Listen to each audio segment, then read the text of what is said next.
Kalau kondisi saya mood-nya swing dok, naik turun, mental saya ya jatuh pasti dok dengan berita viral kayak gini. Kemudian Mohon maaf, Dokter Jerry. siap dok. Kamu yang selingkuh kok mental kamu yang jatuh? Kayak gimana itu? Karena saya dihujat kan dok.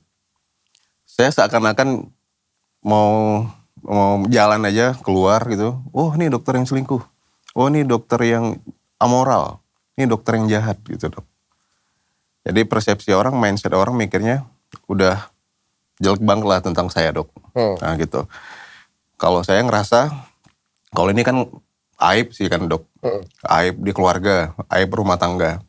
Kalau menurut agama saya, agama Islam, jadi kalau aib rumah tangga tuh kayak, kalau aib di rumah tangga tuh kayak baju, kayak pakaian. Jadi kalau pakaian kita dibuka, berarti kita telanjangi keluarga kita sendiri kan gitu kan dok. Yang itu yang jadi, yang menurut saya ini bukan jadi konsumsi. Saya bukan siapa-siapa kan dok.